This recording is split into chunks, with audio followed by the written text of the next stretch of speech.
D'accord. Alors, celle-là en premier.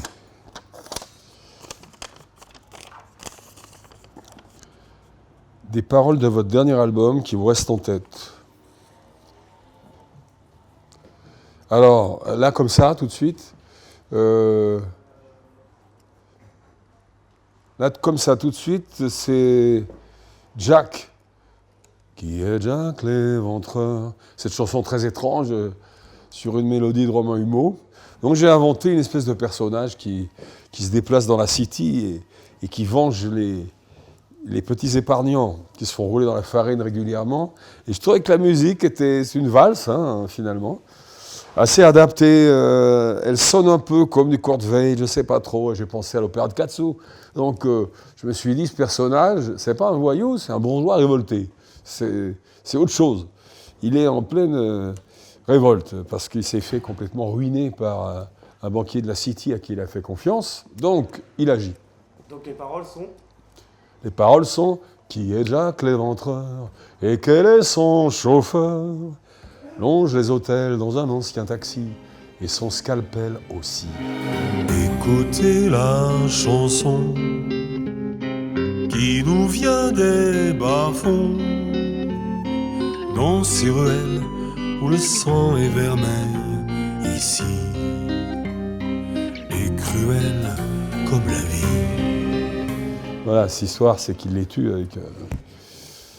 C'est violent, mais c'est assez drôle. Voilà, je continue. Communiste ou anarchiste? Ah, la belle question. Alors, disons qu'en gros, je me suis fait virer du Parti communiste, des jeunesses communistes, parce que j'étais trop anard. J'étais à la Fédération anarchiste à l'époque de Léo Ferré, avec Joyeux et toute la clique, qui étaient des réunions improbables, qui n'ont rien de... Il n'y a rien de secrétariat chez les anarchistes, c'est vraiment comme ça. Il y a quelque chose de linéaire.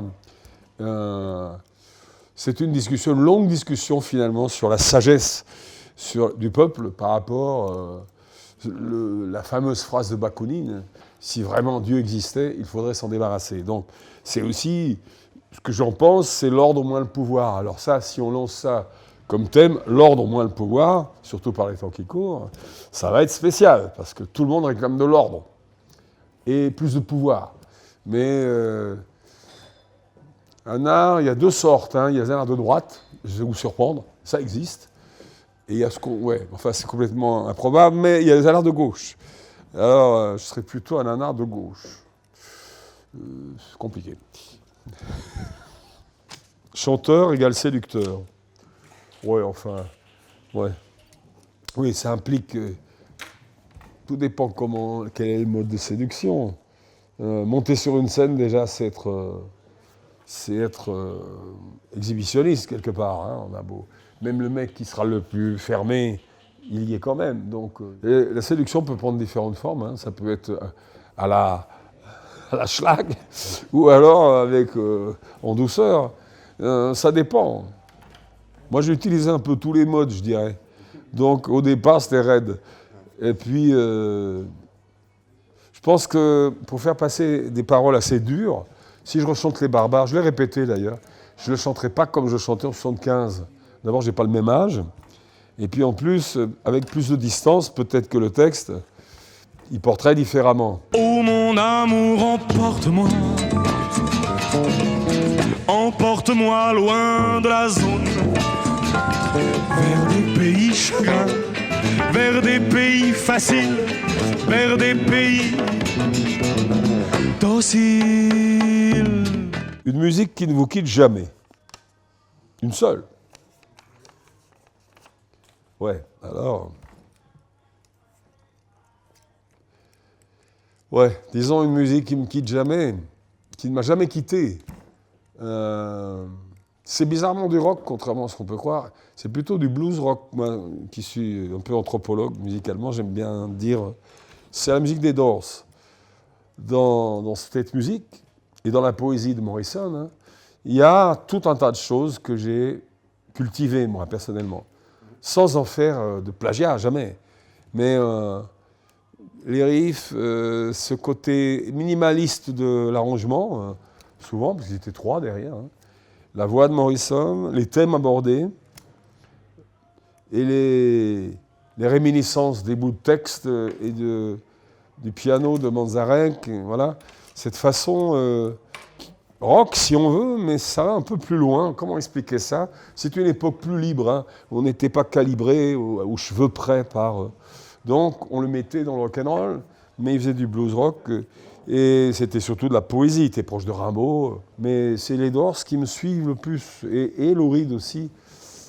Ouais, Walk in Wild Side, ça aussi, parce que c'est un truc, c'est facile, tout le monde y pense, ce riff de basse, là. Mais c'est pareil, c'est d'une efficacité incroyable. C'est un peu comme Fever. Il y a Peggy Lee, il n'y a rien. Une batterie qui résonne comme ça, et une contrebasse, je crois. Il n'y a presque rien. Et pourtant, il y a la magie de la voix. Il ne faut jamais oublier que la voix, c'est l'instrument de l'âme par excellence. Et que sans la voix, chantée par quelqu'un d'autre, ça ne marche pas.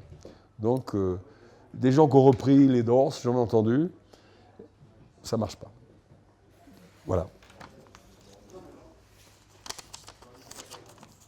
La chanson qui me fait pleurer, qui vous fait pleurer. À tous les coups, oh.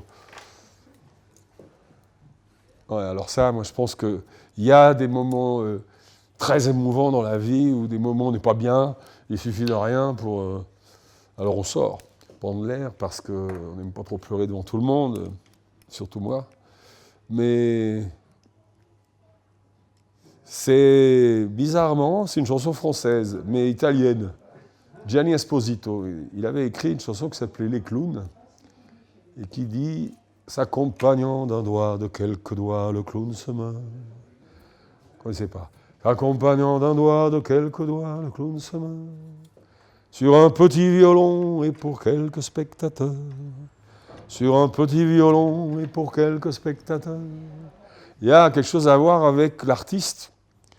Sur un petit violon et pour quelques spectateurs, c'est-à-dire un artiste en fin de course ou au début, ou qui a perdu tout courage, ou qui a plus de succès et qui joue quand même, et qui évidemment, c'est le seul moyen de gagner sa vie. Je veux dire, il y a à la fois cette solitude-là, et en plus, lui, c'est un clown dont il parle.